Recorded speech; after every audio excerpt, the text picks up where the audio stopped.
Welcome back, everybody, to Life is Art, a movie podcast. My name is Adam Garber, and I'm here with my lifelong friend, David Camacho. We're going to talk about a real interesting movie this time, The Plague. Dave, Yeah, you The want to say hello to Plague. the crowd? Hey everyone.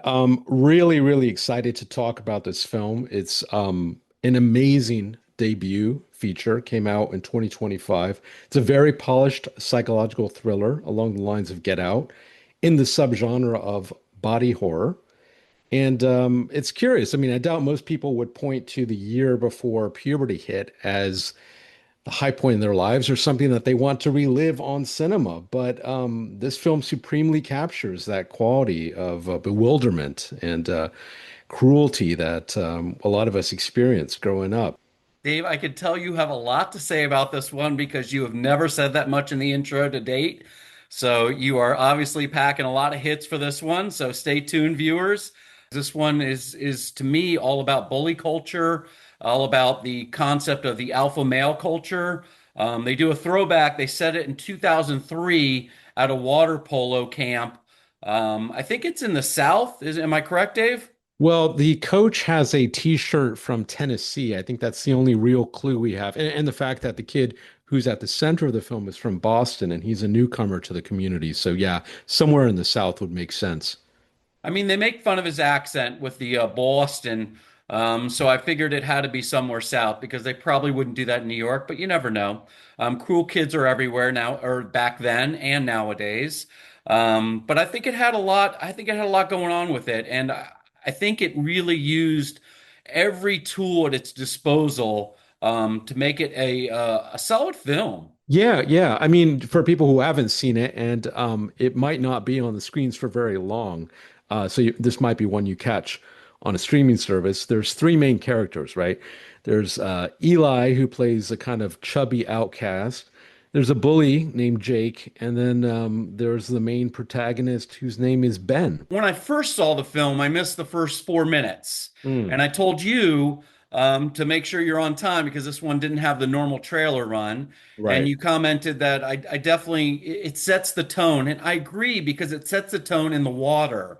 And it shows an underwater camera shot shooting up at the boys' legs as they dive into a water polo match, and they're basically just spinning their legs, trying to stay afloat with their hands up top, making a motion. It's kind of an endurance test in the water, and I thought that was a great way to set the tone for the whole movie because, in a way, it tests each character's endurance through the movie because it's how long can you watch this cruelty go on before the inner good person in you stands up for what you know is going wrong. Many times through the film, they will show the women, and it shows them as these goddesses that are carving in the water, and there's a beauty to it versus the males that are wrestling each other in the water, and it's a real alpha male barbaric portrayal of the water. You have these two contrasts that really spur the movie along and spur a lot of the concepts. Yeah, I'd like to revisit that portrayal of the feminine later on, but on that point about Inside Out, right? The camera regularly switches between a surface shot of the boys during water polo practice and then their bodies underneath the water, and often they're depicted struggling physically with each other, right? All this is in 35 millimeter, really beautiful cinematography in this film. But to me, it reflected that notion of adolescence as being one thing on the surface if you're looking at it from the perspective of a teacher or a coach or a parent, and then it's a whole other thing when you dive into the psychological life of people experiencing adolescence, right? It's a very traumatic time for a lot of people. Never forget that the hardest part of water polo as a sport is that you're treading water the whole time. And that's really exhausting, right? Especially if you're an 11-year-old with lots of anxieties and you're expending crazy amounts of energy just to keep your head above water. Yeah, none of the kids were looked like they were really built. Everybody looked scrawny and skinny. Well, I like the fact that the actors portraying 11 and 12-year-olds were actual 11 and 12-year-olds. So their bodies had yet to be changed by puberty or adolescence. And that's really interesting when you compare them with the women. Women mature faster, as we know, and so at the same age, their bodies are looking more like adult women.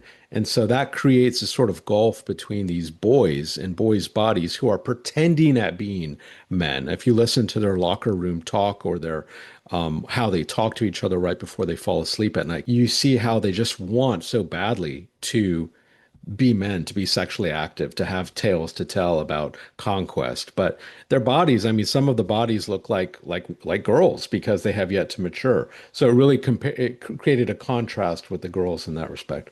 The obvious comparison I think a lot of people are making when discussing the film is with Lord of the Flies, which is another film or book that was made into a film famously about boys on their own reverting to a savage state of nature. But this one adds another layer of complexity to it because it introduces that notion of contagion, right? And body horror, which was really rich and interesting to think about. Any thoughts on that topic? Certainly. I mean, it was, I felt like they needed to make it was always the other in the movie, and they needed a scapegoat on how to ostracize certain members of the group to push them away. So giving them a fake disease was an easy way to portray that and to isolate certain characters. Almost when we were kids, I think we called it the cooties. You had mentioned, Adam, that you wanted to get personal with this one. And I think, for me, personally speaking, the moral atrocities committed on screen here are actually tamer than what I recall seeing in public middle school in Florida growing up in the 80s. And in the US, at least, we have this really weird tradition of middle school where we take fifth graders, who are essentially little humans who are children, very much children still, and we throw them into hallways with eighth graders, some of whom have already acquired a sort of proto-adult bodies. And that's a very combustible mix. So I don't know if it's the same in every country, but in this country, it's a crazy system, I think, and this film really captures that. I also thought that in the beginning with the credits, they show you that this is set in 2003. And I Yeah. thought that was a conscious decision because they needed to explain why none of these kids had cell phones, Yeah. why none of them had resources to look up and see if this plague thing was actually real or the history of it. So it kind of sets this constraint on the movie and gives them a way to that they're trapped in isolation in this social experiment that the Yeah, though subject is though playing. let's do a thought experiment. Even if they had cell phones, maybe it would have been worse in terms of taking pictures of videos of each other with their rashes, etc. But I don't know if it would have made a difference if they would be able to physically or rather scientifically prove that this physical ailment is just a reaction. I mean, my son got a very similar eczema from swimming in a highly chlorinated resort hotel pool. And I remember it looking exactly like what they were depicting on the screen for both kids who get it. So, this is actually a normal reaction. And this points to a larger point, which is where are the adults in the film, right? There's just one stand-in for all adult authority, which is the coach. And he seems more like a grown-up boy himself than a true man. He gives very pat advice. He doesn't take things all that seriously when he ought to. And I think that the tragedy at the end of the film could have been avoided had he intervened earlier. Well, I think that, I mean, that's what the movie is. I mean, I think without, if you had too much parental intervention or the ability for them to call their parents at any time and get out of the situation, we wouldn't have a movie. You wouldn't have a horror film in a Well, he way. does call his mom. Ben calls his mom, and she doesn't come. And then we find out the bully Jake. I use bully in parentheses because, in quotes, because I didn't feel. I mean, I thought he was a very sympathetic character. And by the way, all the children, the main actors in this film, did phenomenal jobs. I mean, they're very, very convincing and gave extremely nuanced and subtle portrayals of their characters. So, I thought the bully was kind of sympathetic in a way. We find out that he recently lost his mother, and he's being trained in the dark arts of bullying by his 18-year-old brother and his friends. Who, at the end of the film, he makes an appearance and he picks up the bully at school. So you kind of feel sorry for him too. I mean, all these kids seem to be victimized in one way or another. That's what makes the characters rich. Darth Vader isn't a bad guy without being a good guy inside, trapped. So you can't have complex characters without making them complex people, and that Yeah, bad people yeah, have for a little sure. bit of goodness inside of them. I think Yeah, that's yeah, what yeah. makes a That's where you rich get person. the morality. I thought it was interesting. The film kind of like in the plot, it's going along, it's chugging along at a certain pace, but then the peripety, the change happens when Ben tries to absolve himself of responsibility. So Jake, the bully, gets called in to the authorities at the center, and Ben sees through a little slit in the window that he's getting the third degree from these guys for what he's doing. And then instead of acknowledging that he was in fact the cause of the ordeal, he has to throw the scent off and blames Eli for it, right? And that's where Ben's real trial of fire at Jake's hands begins because Jake is like he's like our president. He's a master at sensing weakness or fear, and he just latches onto that because he's got the soul of a bully, right? And so he then begins to do really, really horrible things to we don't need to go into detail about what he does, but he does horrible things to poor Ben, which results in the denouement at the end of the film, which I thought was brilliant. Yeah, that character Jake is played by K.O. Martin, and I Okay. thought he did a phenomenal job Truly. because when the Ben character tell blames Eli for what Ben did, the Jake character gives him this kind of side eye that Yeah. he kind of knows that he's lying. He can Yeah. see through it so clearly, Yeah. and that he almost takes pleasure in the fact that he knows that he's lying to him to his face, and that he's too scared to tell him, and that he sees that he's in that moment. It's like Darth Vader and the Emperor, his power grows Yes. and Yes. Very much so. becomes he ascends to this thing, and that's when he pushes to the next scene where they basically tie this kid down with a bed sheet and unleash cockroaches on him as a form of torture and mental torture. And you almost think, I was thinking in the back of my head that maybe this kid Jake had actually like put some poison ivy on the sheets, that this guy is that Oh, crazy could that be. he would create the plague and create this scenario that you just didn't know what this guy was capable of.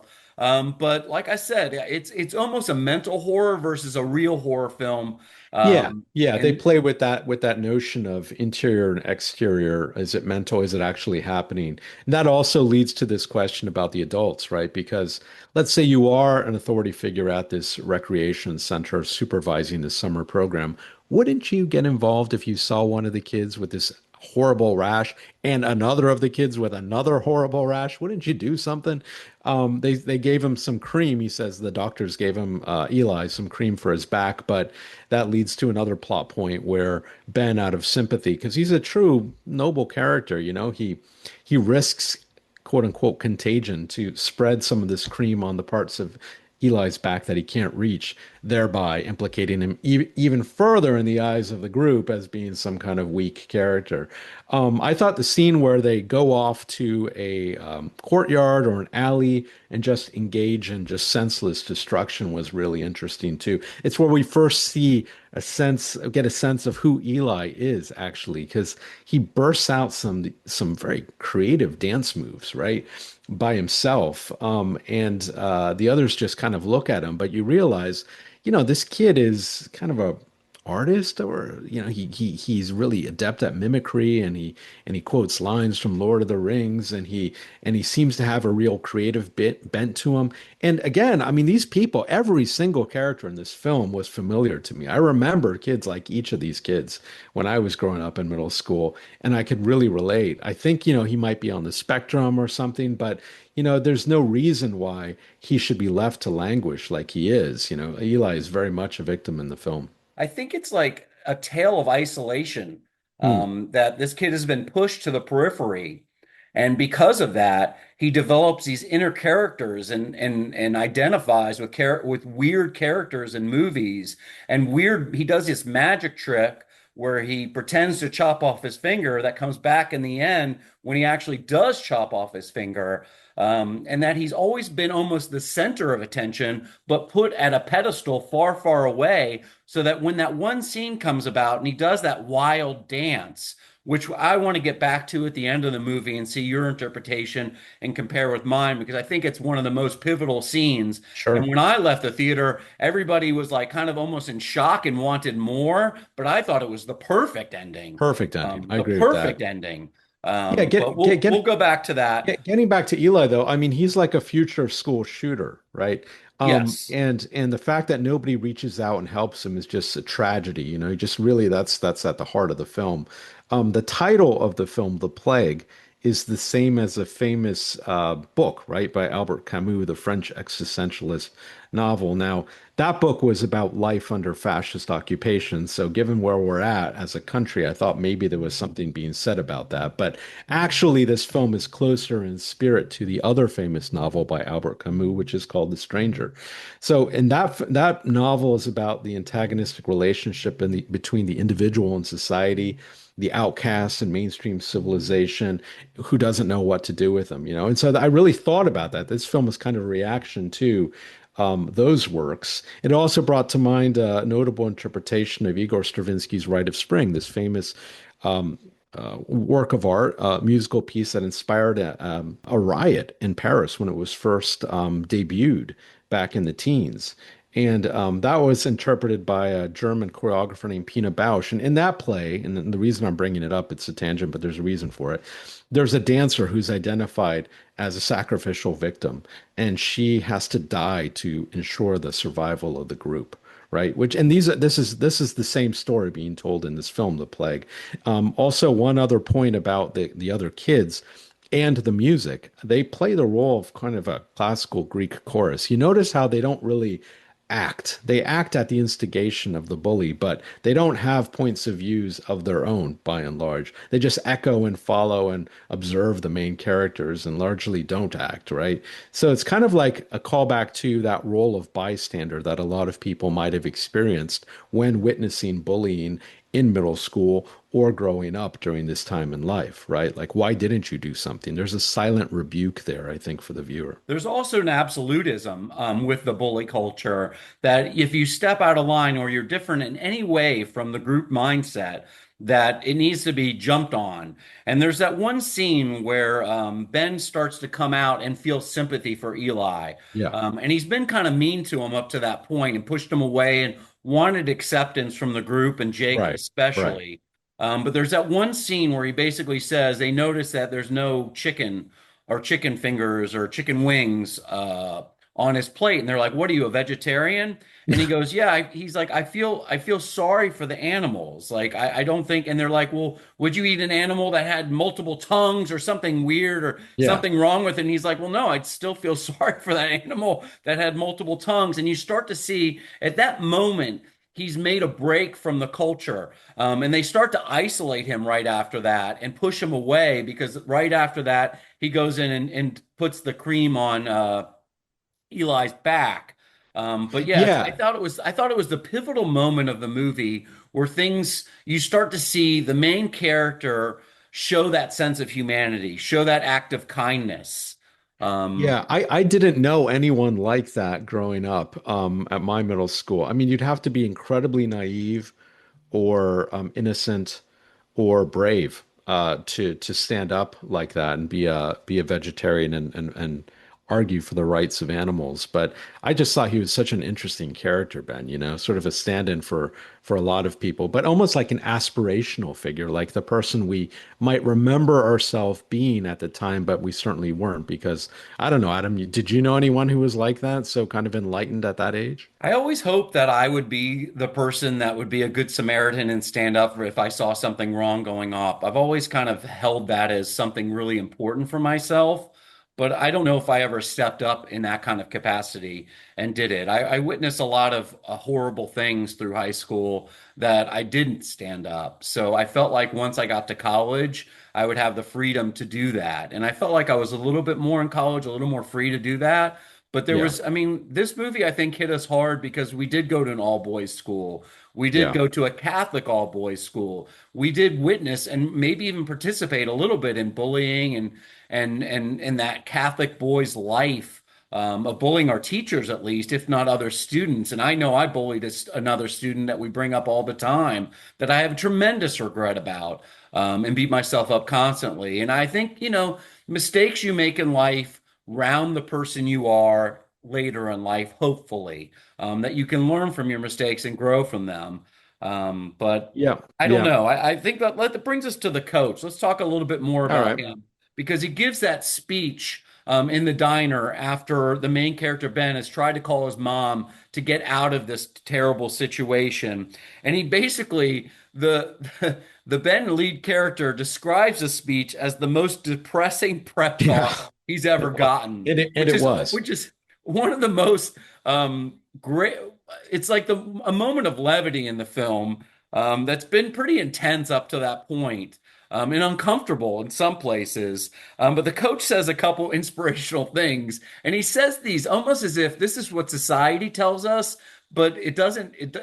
It society doesn't reward these do-gooders. It says it's okay, it's okay to cry. You just need to let it out. That's one of his statements, which Yeah. is totally against what society tells you. Even though your mom might sit you down or your dad might sit you down and say, "It's okay to cry, son."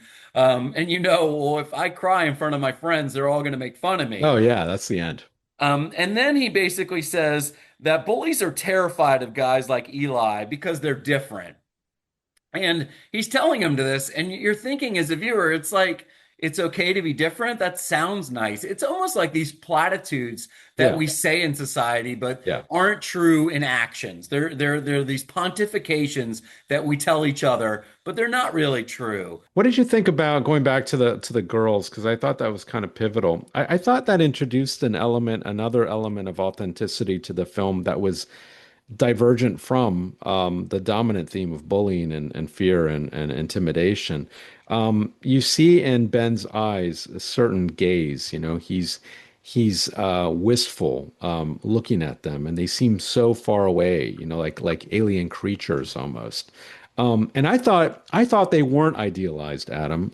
If that's where you're going before, I thought they were pretty realistic depictions of just girls at synchronized swimming practice, but we see it through the eyes of the boys. And because of that, they seem otherworldly and unreachable. But I thought that really captured what it was like to be 12 as well. I mean, I had no idea really how to ask a girl out for a date or to entertain a young woman. None of these kids seemed ready to actually engage with the girls. They just kind of looked at them.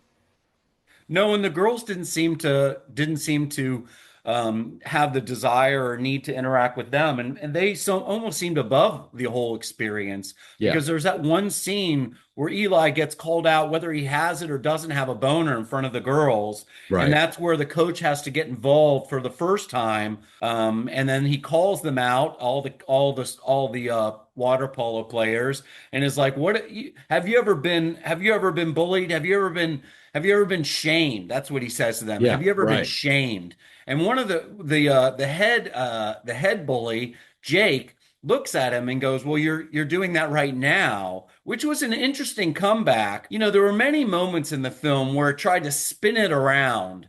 And I felt like that's kind of what was happening in a lot of these things is it was putting the viewer inside of it because we all experience little aspects of this in our life. I remember my son going to high school or even middle school, and he just wanted to be invisible. He didn't want to stand Yeah, out that's because right. if you stood out too much, you'd be picked apart. And I Yeah. feel like this is, I mean, what a simple movie, but what a complex statement of the world, or at least the world in the United States. I don't know if other cultures deal with it differently, I but to hope they do. me, the mindset of the US student was really portrayed pretty I, well. I, I hope they do because we do such a lousy job at sort of those cultural passages or initiations from youth into manhood. But there is a scene in the film I did want to touch upon, and that's when Ben, at the working on the advice of the bully, sharpens his nails and scratches the bully. They really have a battle in the water, and that's when the coach has to dive in and separate the two boys. But you notice the reaction. So Ben doesn't defend himself, he doesn't say anything, but the bully is like, "Hey, he just scratched me. Foul him. Do something." And the coach refuses to act. And that's when the bully loses faith in the authority of the coach. And he calls him a bitch or something. And he's very, very disdainful of him. And eventually he has to leave the camp because of it, I think.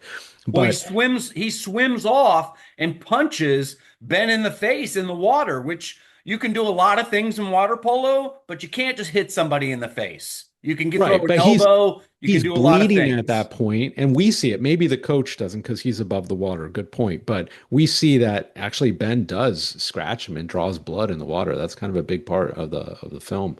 Um, yeah, it's about that loss of faith, I guess. And in a way, the rules of the game in society, as we're seeing playing out in America this week, we Trump just sent a team of commandos down and kidnapped the the president of a Latin American country and brought him to the U.S. and is holding him in jail. Just an example of how the way the world actually works, which in a way the bully seems to have a better appreciation of than the coach or Ben. He seems to be preparing himself to survive in this dog eat dog world. So it's a curious commentary on where we're at as a country. Now let's zoom forward to the end of the film to that dance scene. What do you make of Okay. it? Well, the dance scene is there's just a little bit before that I want to delve into because the main character Ben starts to get frustrated because he sees Eli just not wanting to have friends or doing weird Yeah, stuff. that's And right. and like I said, he seems to be okay with this isolation lifestyle, and he's dancing around with this Betty Bop cardboard character. Betty Boop. Yeah, Betty Boop, sorry. And he basically, and all the girls can see him doing this, and it's pretty weird. And he and the main character Ben basically says to Eli, "Why can't you just be normal?" right. And then he goes, if you don't change, you're going to be all alone. And I Yeah, feel like that concept of loneliness is in a way like what I was talking about before, that they're two, you can either accept the loneliness or you can get upset about the loneliness and try to break out. And from that moment, he actually then the Eli character ends up cutting his finger off and exits the movie with the coach.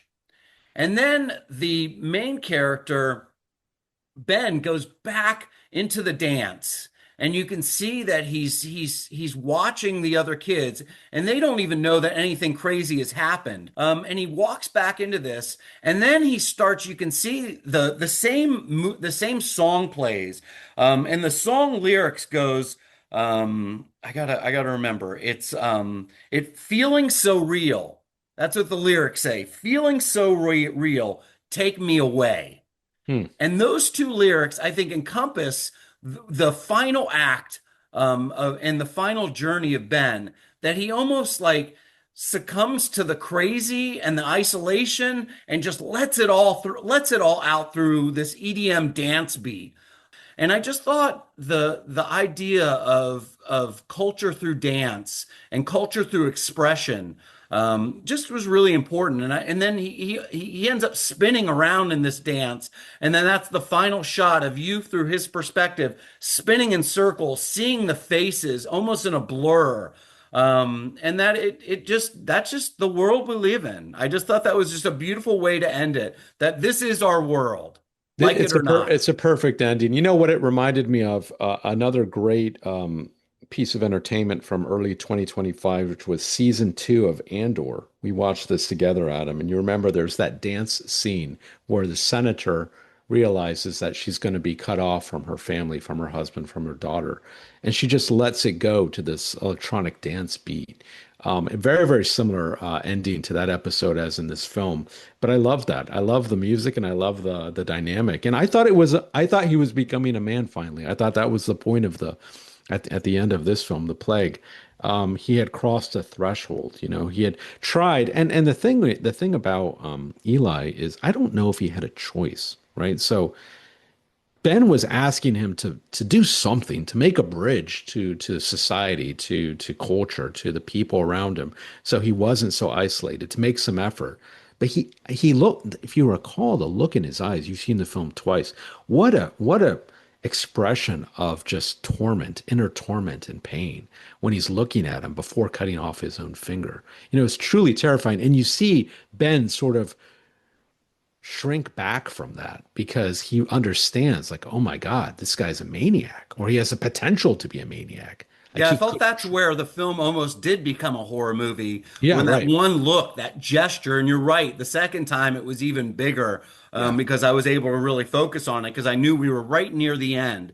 So I was kind of focusing on each element. And you're right, he gave those evil eyes of a kid that had been tortured, that in a way he wanted to let it out. And the only way he could let it out was through self-harm. right.